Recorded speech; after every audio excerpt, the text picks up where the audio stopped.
3 weeks had passed since Earth lost contact with the mining colony on Kepler 442b. Captain Taman Seo stood on the bridge of the UES Indomitable, watching the planet grow larger on the main screen. What he saw made him grip the armrest of his command chair tightly. The planet looked completely different from the files in his computer. Massive spires stretched up from the surface, some reaching into the upper atmosphere. They were dark and twisted, but glowed with an eerie blue-green light. The spires seemed to pulse like a heartbeat, and strange clouds swirled around them. "Captain," called Lieutenant Commander Woo Jin Park from the communication station, "I'm picking up life signs from the colony. All 50,000 colonists appear to be alive and unharmed." That was good news, but Taman remained worried. His ship carried a full diplomatic team, including Dr. Soo-Jin Han, one of Earth's best experts on alien life. They had been sent to make first contact if the situation required it, but no one had expected to find anything like this. "Take us into orbit," Taman ordered, "but keep us at a safe distance. I want full scans of those structures." Dr. Han moved to the science station and began studying the readings. After several minutes, she looked up with amazement in her eyes. "Captain, these structures are alive. They're not buildings or machines. They're living organisms, but unlike anything we've ever discovered. They're massive, some over 10 kilometers tall." "Are they a threat to the colonists?" Taman asked. "I don't think so. The structures are positioned around the colony, but they're not attacking. It looks more like they're observing." On the main screen, they could see the mining colony in the center of a ring of the alien spires. The human buildings looked tiny compared to the towering organic structures that surrounded them. "Sir," Woo Jin reported, "I'm getting a response to our communication attempts. It's not from the colonists. It's coming from the structures themselves." Taman felt a chill run down his spine. "Put it on speakers." The bridge filled with a sound unlike anything they had ever heard. It was not quite music, not quite language, but something that seemed to speak directly to their minds. Mathematical patterns flowed through the sound, along with images of star systems and strange equations. Dr. Han was frantically taking notes. "Captain, this is incredible. They're communicating in pure mathematics and quantum frequencies. The patterns are incredibly complex, but there's definitely intelligence behind them." "Can you understand what they're saying?" "Not yet, but I think they're trying to share information. Star charts, scientific data, and something else. It feels like a warning." Taman ordered his team to land near the colony. The shuttle flight down was tense, as the alien spires tracked their movement with what looked like sensor appendages that grew from their surfaces. The structures were definitely watching them. On the ground, they found the colonists in surprisingly good condition. Hyunwoo Park met them at the landing site, along with Mireille Kim and the other senior staff. The colonists seemed calm, but there was something different about them. They moved more slowly and spoke more thoughtfully, as if they were listening to something the newcomers could not hear. "What happened here?" Taman asked. "We found something underground," Hyunwoo explained. "An ancient tunnel system. When we explored it, we triggered something." The spires started growing the next day. Mireille led them to her lab where she had been studying the alien structures. "They're not just alive," she said. "They're part of a collective intelligence. The entire planet has become a single thinking organism." Dr. Han examined Mireille's data with growing excitement.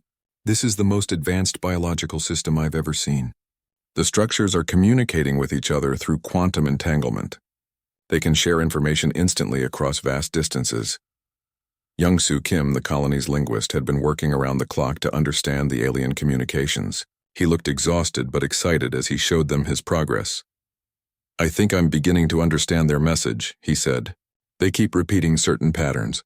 I believe they're trying to warn us about something called harvesters, and they're asking us a question." "What kind of question?" Taman asked. Young-Soo showed them a series of symbols that had appeared on his computer screen. "They want to know if we will accept the burden. I think they're offering us something, but it comes with a responsibility."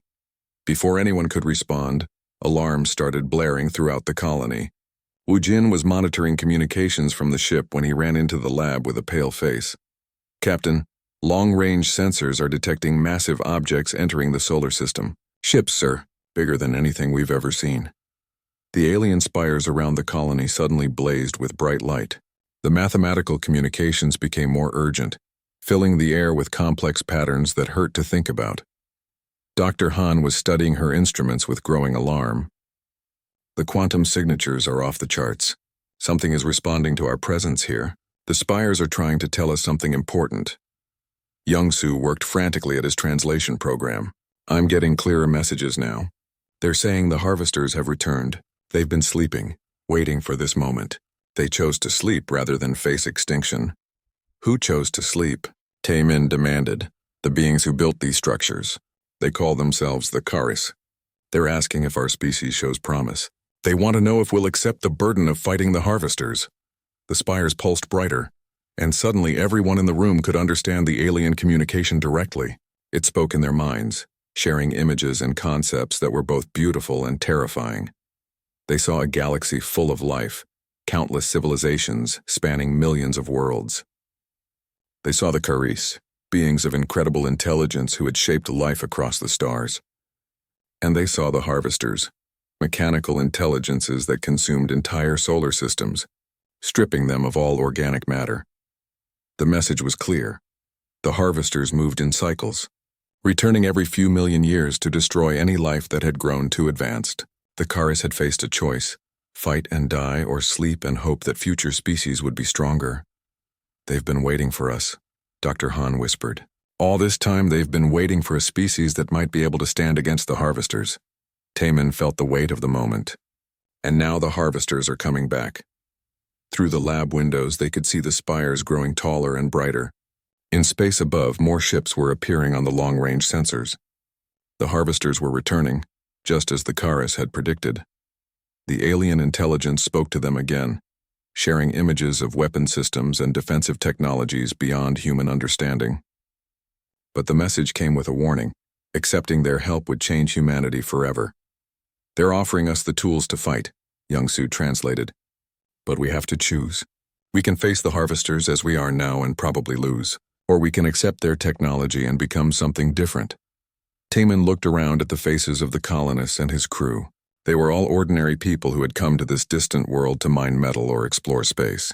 Now they were being asked to make a choice that would determine the fate of their entire species. Outside, the Karis spires waited patiently for their answer. While in the darkness between the stars, the harvesters drew closer to Earth. Dr. Yoon Ji-yoon had volunteered for something that terrified her. She was a neuroscientist, used to studying the human brain, but nothing had prepared her for direct contact with an alien intelligence. She lay on the medical table in the colony's hospital, while the Karis prepared to share their memories with her. Are you sure about this? Captain Taemin asked for the third time. We don't know what this will do to your mind. Yoon-ji nodded, though her hands were shaking. If we're going to understand what we're facing, someone has to make contact. I'm the most qualified person here. The Karis had grown thin, vine-like structures that reached from the nearest spire into the hospital. These organic cables pulsed with the same blue-green light as the main structures. Mireille had confirmed they were safe, but safe was a relative term when dealing with alien technology. One of the vines touched Yoon-ji's forehead, and suddenly her mind exploded with images and sensations from another world, another time. She saw the galaxy as it had been millions of years ago. Countless civilizations filled the stars, each one unique and beautiful. The Karis had been the gardeners of this vast community, helping younger species develop and grow. They were master bioengineers who could shape life itself, creating new forms of existence that spanned entire solar systems. But even paradise had its shadows. The first signs of the harvesters had been subtle. Ships would go missing in distant sectors. Colonies would stop responding to communications. At first, the galactic community thought it was just the usual dangers of space. Pirates, natural disasters, equipment failures. Then entire star systems began to go dark. Commander Dong-Hyun Lim watched from the medical room as Yoon-ji experienced the visions. He was a military man, trained to think about threats and defenses. What he was hearing made him feel sick with worry. The harvesters, Yoon-ji whispered, her voice distant as she shared the alien memories. They're not alive in any way we understand. They're machines, but machines with a purpose that spans millions of years. Through Yoon-ji, the Karis showed them images of the enemy. The harvesters looked like massive geometric shapes made of black metal, but they could change and adapt. They would arrive at a planet and begin converting all organic matter into raw materials. Plants, animals, entire civilizations, everything became fuel for their expansion. They learn from everything they consume, Yunji continued, tears streaming down her face. Every species they destroy makes them stronger. They take the best ideas, the best technologies, and add them to their own systems. Dr. Sujin Han was recording everything, but she was also preparing for the worst. If the harvesters were as dangerous as the vision suggested, Earth had very little time to prepare. Meanwhile, pilot Min-Ho Jang was leading reconnaissance flights to other planets in the system. What he found confirmed their worst fears. Similar spires were growing on every world that could support life. The Karas had been waiting everywhere, sleeping beneath the surface of dozens of planets. "Boss," Min-Ho reported over the radio, "I'm seeing the same formations on Kepler 442c and the moons of the gas giant. Whatever the Karas did, they did it across the entire system. But the most disturbing discovery came from space itself. Long-range sensors were detecting the harvester ships, and they were enormous. Each ship was the size of a small moon, made of the same black geometric shapes that Yunji had seen in the visions. Engineer Yejin Quan was working directly with the Karas technology, trying to understand how it functioned. What she discovered challenged everything humans knew about science and engineering. "This isn't technology as we understand it," she explained to the assembled team. "It's alive, but it's also artificial. The Karas don't build machines, they grow them. Every system is both biological and mechanical at the same time." The Kari showed her how their systems worked through direct mental connection. Instead of circuits and wires, they used living neural networks. Instead of metal and plastic, they grew their tools from modified genetic material. Most importantly, their systems required a living operator to function properly. "That's why they need us," Yejin realized. "Their technology doesn't work without a conscious mind to guide it. They can't fight the harvesters alone because there aren't enough of them left." Most of their species went into deep sleep to survive. Through Yunji, the Kari shared more of their history. When the harvesters had reached the center of the galaxy, the Karis faced an impossible choice. They could fight and be destroyed like every other species, or they could try something different. They chose to sleep and wait. The Karis used their bioengineering skills to create dormant installations across thousands of worlds. These would wait for millions of years, triggered to awaken only when the harvesters returned. But the installations were designed to work with whatever species had evolved in their absence. They gambled everything on the hope that someone would be ready when the time came, Yunji said, her voice filled with the weight of ancient sadness. They chose to trust in the future. But accepting Karas technology came with a price. The biosystems required direct neural connection with their operators. Humans would have to allow alien technology to merge with their minds and bodies. They would gain incredible abilities, but they would also be changed forever. Captain Taemin struggled with the implications. Earth's government would have to make this decision quickly. But how could anyone choose to alter the entire human species based on the word of an alien intelligence they had just discovered? The answer came from an unexpected source. Commander Dong-Hyun Lim stepped forward and volunteered to be the first test subject. "Someone has to try it," he said simply. "If we're going to ask our people to make this sacrifice, we need to know what it means." The process took place in one of the smaller spires that had grown near the colony. Dong-Hyun was connected to the Karas biosystems through multiple neural links. The transformation was slow and carefully monitored, but it was unlike anything they had ever witnessed. Dong-Hyun's consciousness began to expand. He could feel the thoughts of the Karas collective, but he remained himself. His awareness extended beyond his physical body to encompass the entire spire network. He could perceive quantum fields and manipulate matter at the molecular level. When the process was complete, Dong-Hyun opened his eyes and smiled. "I'm still me," he said, "but I'm also something more." He demonstrated his new abilities by growing a small bio-device from his palm. The device was a communication system that could send messages faster than light across interstellar distances. "The harvesters are 3 days away from Earth," he reported, his enhanced senses detecting the approaching fleet. "We need to make our choice now." Dr. Han ran medical scans on Dong-Hyun and found that his brain had developed new neural pathways while his body had gained cellular structures that had never existed in humans before. He was still human, but he was also something new. "The integration is stable," she reported. "He's gained incredible abilities without losing his essential humanity." But not everyone was convinced. Many of the colonists were afraid of the changes they were seeing. Some argued that humanity should face the harvesters on their own terms as purely human beings. As they debated, the harvesters continued their approach to Earth. Time was running out, and humanity faced the most important choice in their species' history: remain human and probably die, or transform into something new and fight for survival. The Carice waited patiently for their answer, while in the darkness of space the ancient enemy drew ever closer to the cradle of humanity. The morning sun cast long shadows across the mining colony on Kepler 442b. Hyunwoo Park stood at the observation deck, watching the massive drilling machines tear into the planet's surface. He had been running this operation for 3 years now, and the work never got easier. The planet was rich with tritanium, a metal that powered Earth's starships. But extracting it from this harsh world was always dangerous. "Boss, you need to see this." Mireille Kim's voice crackled through his radio. She sounded worried, which was unusual for the colony's chief scientist. Mireille rarely worried about anything. Hyunwoo made his way to the science lab, passing workers in the corridors who nodded respectfully. The colony housed 50,000 people, all working to mine the precious metal that Earth desperately needed. It was hard work, but it paid well, and most workers were happy to be here. In the lab, Mireille was staring at her computer screens with a deep frown. Charts and numbers covered every display, showing readings that made no sense to Hyunwoo. He was a mining expert, not a scientist. "What am I looking at?" he asked. "Seismic readings from deep underground," Mireille said, pointing to a series of wavy lines. "Something is moving down there really deep. Deeper than our minds go." "How deep?" "About 20 kilometers below our deepest shaft. The readings started 3 weeks ago, very small at first, but they're getting stronger every day." Hyunwoo studied the data. He had seen many strange things in his years of mining different worlds, but this looked different. The patterns were too regular, too organized to be natural earthquakes. "Could it be volcanic activity?" he asked. Mireille shook her head. "The planet is geologically stable. No volcanoes, no major fault lines. Whatever this is, it's not natural."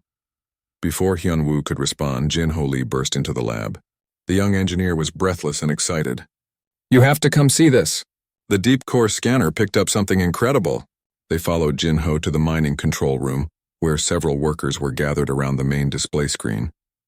The deep core scanner was their most powerful tool for finding metal deposits far underground. But today, it was showing something completely different. The screen displayed a three-dimensional image of the planet's interior. Far below their mining operations, a vast network of tunnels stretched in all directions. The tunnels were perfectly round and seemed to connect to huge chambers scattered throughout the planet's core. "How long have these been here?" Hyunwoo asked. "That's the weird part," Jin Ho said. "Yesterday's scan showed nothing. Today they're everywhere. It's like they appeared overnight." Nari Choi, the colony's security chief, pushed through the crowd to get a better look. She was a tough woman who had served in the military before coming to the mining colonies. Nothing usually surprised her, but she was staring at the screen with obvious concern. "This could be a security threat," she said. "We need to investigate," Hyunwoo nodded. As colony administrator, he had to make the tough decisions. "We'll take a team down to investigate." "Jin Ho, prepare the deep core drilling equipment. Nari, select your best security personnel. Mireille, bring whatever scientific equipment you think we'll need." The next morning, their team descended into the planet's depths using the heavy-duty mining elevator. The journey took 2 hours, far longer than their usual mining operations required. As they went deeper, the temperature dropped instead of rising, which was unusual for most planets. At the bottom, they set up their drilling equipment and began cutting through the rock toward the mysterious tunnels. The work was slow and careful. They could not risk causing a cave-in so deep underground. When they finally broke through, a strange blue-green light spilled out from the opening. The tunnel beyond was smooth and perfectly round, just like the scanner had shown. But what made everyone gasp was what covered the walls. Symbols and pictures were carved into the smooth surface, glowing with the same blue-green light they had seen. The artwork was incredibly detailed, showing creatures that looked nothing like any known alien species. They had multiple arms, large eyes, and seemed to be connected by flowing energy lines. "These look ancient," Mireille whispered, running her scanner over the symbols. "Really ancient." Jin Ho was examining the tunnel structure itself. "This isn't carved rock," he called out. "It's grown, like it's some kind of biological material." As they moved deeper into the tunnel system, their footsteps echoed strangely. The walls seemed to pulse gently, as if they were alive. The symbols on the walls began to change as they walked past, rearranging themselves into new patterns. "Did you see that?" Nari asked, her hand moving to her weapon. The pictures just moved. They all stopped and watched. Sure enough, the symbols were slowly shifting, creating new images. It was as if the walls were responding to their presence. Suddenly, a deep vibration ran through the tunnel. The floor shook and the blue-green light grew brighter. Far in the distance, they could hear something that sounded like machinery starting up after a long sleep. "We need to get out of here," Nari said firmly. "Now!" They ran back toward their entry point, but the vibrations were getting stronger. The tunnel walls were pulsing faster now, and the symbols were changing rapidly. Whatever they had awakened was responding to their presence. They made it back to the surface just as their communication systems began failing. The radio signals that connected them to Earth were filled with static. Mireille tried frantically to send a message to Earth, warning them about what they had found.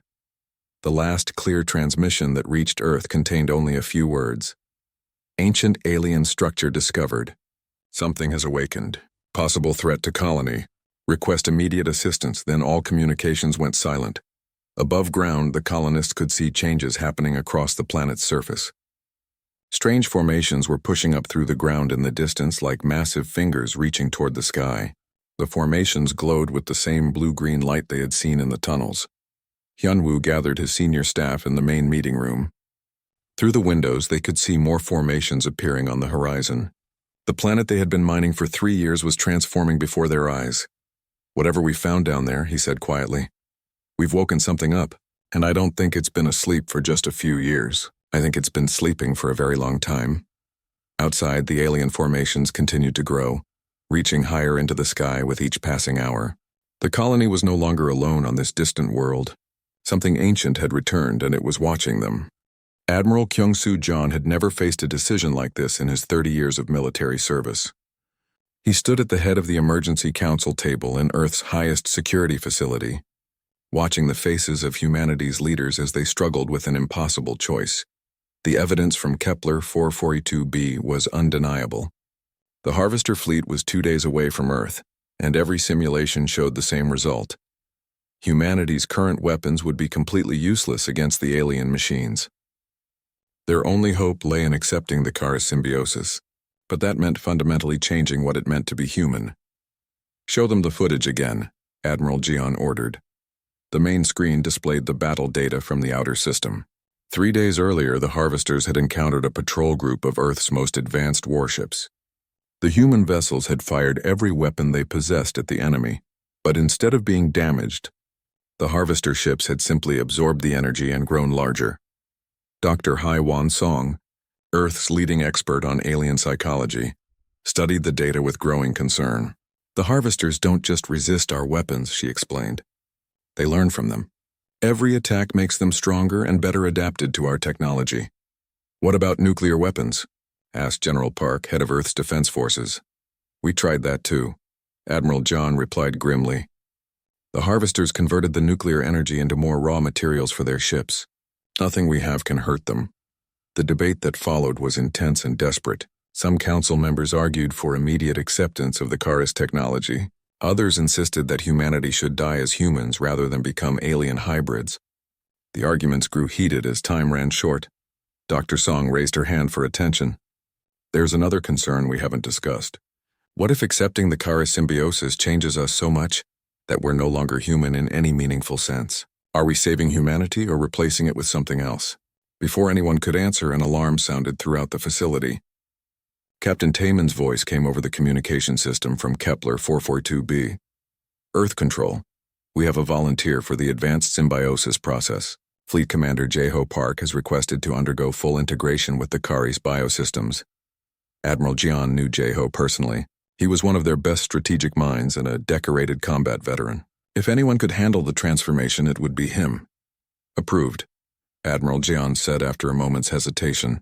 "We need to see what full integration looks like before we can make any decisions for the rest of humanity." The process took 12 hours. Everyone on Earth watched through the live video feed as Jae-ho was connected to the Kari systems. Unlike Commander Dong-hyun's partial integration, this was complete symbiosis. Jae-ho's entire nervous system was merged with the alien biotechnology. The transformation was dramatic. Jae-ho's consciousness expanded to encompass multiple dimensions of reality. He could perceive quantum fields as clearly as normal vision, and his thinking operated on levels that were difficult for unchanged humans to follow. When the process was complete, Jae-ho opened his eyes and looked directly into the camera. "I am still Jae-ho Park," he said, though his voice carried harmonics that hadn't been there before. "But I am also more than I was. I can see the Harvester fleet clearly now. I understand their weaknesses." He paused, and his eyes seemed to look through dimensions that others could not perceive. "The Harvesters are not invincible. They are powerful and adaptable, but they have limits. Most importantly, they cannot understand innovation that comes from true creativity. They can copy and improve, but they cannot create something genuinely new." Dr. Song leaned forward. "What does that mean for our defense?" "It means we need to fight them in ways they cannot predict or adapt to. We need to use strategies that have never been tried before, and we need to do it with technology that evolves faster than they can learn." Jae-ho demonstrated his new abilities by interfacing directly with the colony's computer systems. His consciousness flowed through the digital networks like water, processing information at incredible speeds. But more importantly, he began designing new types of weapons that combined human creativity with Carice biotechnology. The weapons he created were unlike anything either species had ever conceived. They were tools that changed their function based on the situation, powered by the operator's imagination rather than predetermined programming. But not everyone was convinced that symbiosis was the answer. Captain Hanil Kim led a growing faction of humans who believed they should fight as they were, not as alien hybrids. "We are human beings," she argued during a heated council session. "Our strength has always been our independence, our refusal to give up our identity. If we merge with alien technology, we lose the very thing that makes us worth saving." Hanul had spent her life studying human history and tactics. She believed that humanity's greatest victories had always come from their ability to think differently, to find solutions that others missed. She was convinced that they could find a purely human way to defeat the Harvesters. "Look at our history," she said to anyone who would listen. "Humans have always found ways to defeat superior enemies. We're the species that survived ice ages, plagues, and countless wars by being adaptable and unpredictable. We don't need to become aliens to win." Her words resonated with many people who were afraid of the changes they were witnessing. The symbiosis volunteers were clearly more capable than normal humans, but they were also clearly different. They thought faster, perceived more, and sometimes seemed to lose track of purely human concerns. The debate might have continued for days, but the Harvesters made the decision urgent. Long-range sensors detected the alien fleet preparing for their final approach to Earth. They would arrive in 18 hours. Admiral Jian called for a final vote. The Council would decide humanity's fate with a simple choice: accept mass symbiosis with the Carice technology, or fight the Harvesters as pure humans. The vote was incredibly close. In the end, they decided to offer the choice to volunteers rather than mandating it for everyone. Those who wanted to undergo symbiosis could do so immediately. Those who preferred to remain purely human would fight alongside them using conventional tactics. Within hours, thousands of people had volunteered for the transformation. Pilots, soldiers, scientists, and engineers lined up at symbiosis centers that the Carice had grown in major cities around the world. The process was faster now that the Carice understood human biology better, but Hanul's faction was also busy. They worked frantically to develop new strategies and weapons that might give pure humanity a chance against the Harvesters. Their approach was based on unpredictability and rapid adaptation, the same qualities that had made humans successful throughout their history. As the hours passed, two different versions of humanity prepared for the same battle. The enhanced humans with their biotechnology and expanded consciousness worked alongside the unchanged humans with their creativity and stubborn independence. Jae-ho, now fully integrated with the Carice collective, coordinated the defense from a command center that existed partially in normal space and partially in quantum dimensions. Hanel prepared her forces using tactics that were purely human in their inspiration. Neither side was certain their approach would work, but both were determined to fight for humanity's survival, each in their own way. Above them, the Harvester fleet finally arrived in Earth's solar system. ready to begin the process that had destroyed countless civilizations before them, but this time they faced something they had never encountered. A species that had chosen to become two different things at once, each fighting the same enemy with completely different methods. The final battle for humanity's survival was about to begin. General Sung Ho Yu watched from Earth's orbital defense platform as the Harvester fleet filled the void of space.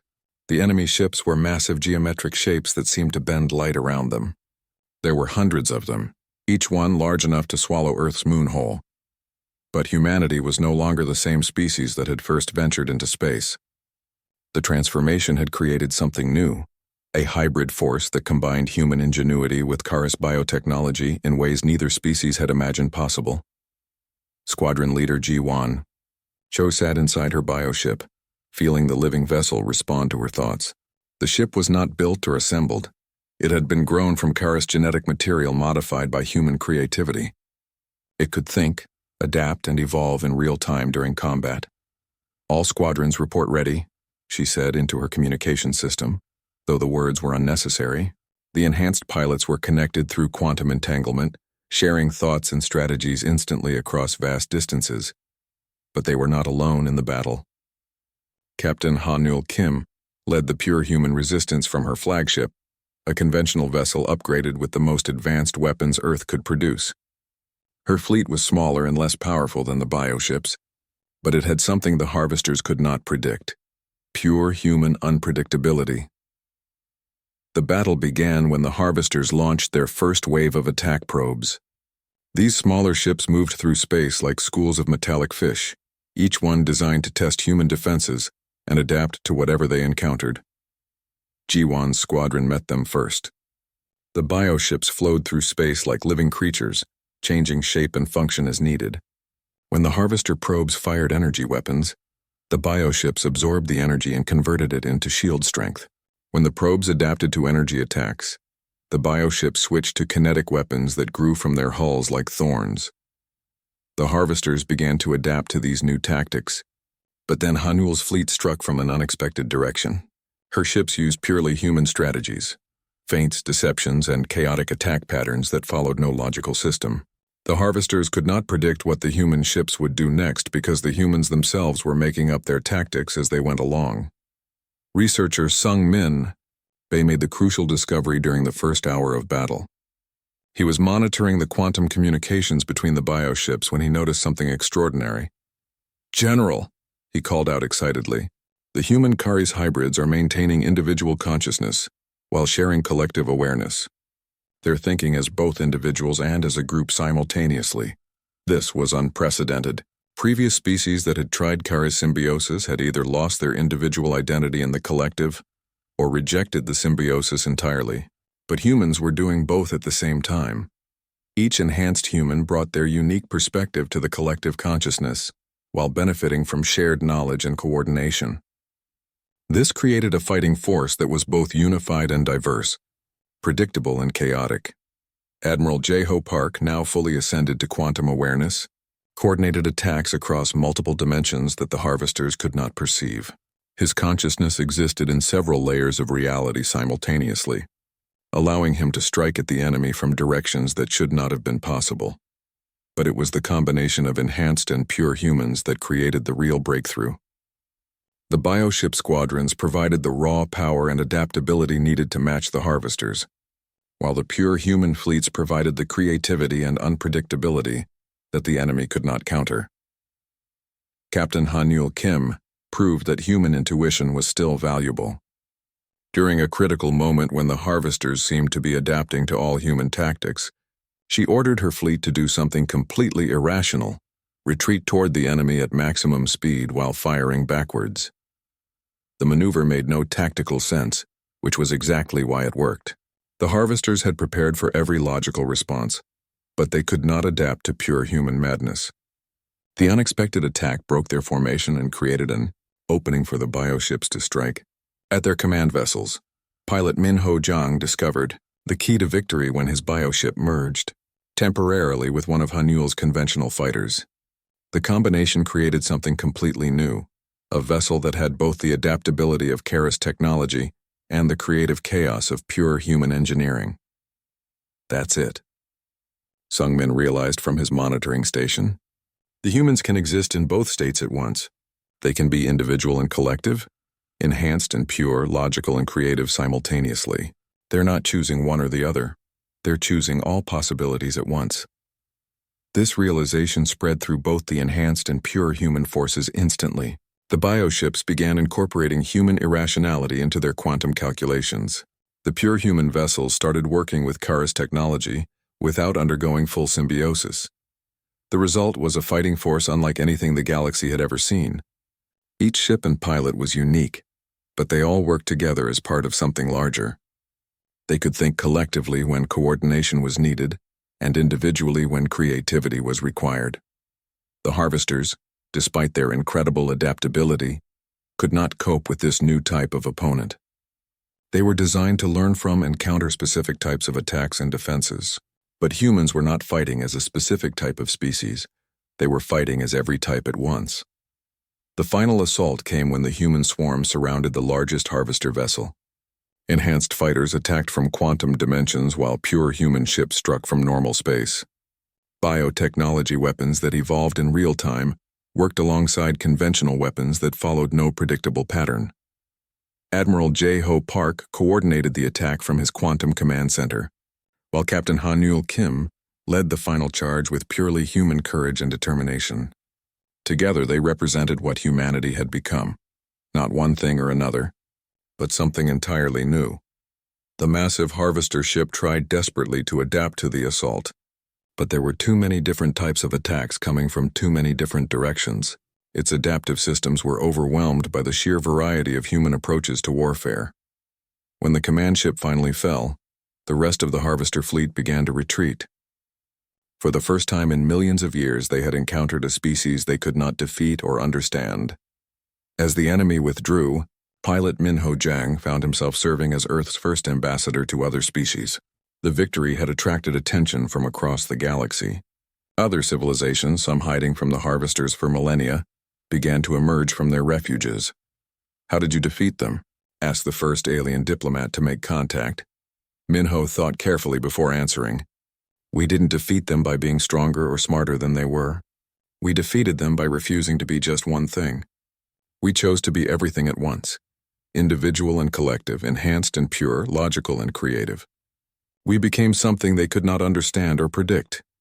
The diplomat studied the data from the battle with amazement. "You chose evolution through choice rather than force. You became new while remaining yourselves." As reports came in from across the galaxy, it became clear that the human victory had broken the Harvester cycle forever. The ancient enemy was retreating to distant galaxies, finally acknowledging that they had met their match. But the victory was just the beginning. The human swarm, as other species began to call them, had become the galaxy's new guardians. They spread across the stars not to conquer or control, but to protect and explore. In the end, humanity had found their answer to the question the Karis had asked. They would accept the burden of galactic defense, but they would do it in their own uniquely human way. They had become something new while remaining fundamentally human. The swarm had awakened, and it was ready to face whatever challenges the universe might offer. They were no longer just humans or just hybrids. They were something entirely new, something that was uniquely and undeniably human in its refusal to be limited by any single definition. And in distant galaxies, other ancient threats watched nervously as word spread of the species that had defeated the undefeatable by choosing to be everything they could possibly be.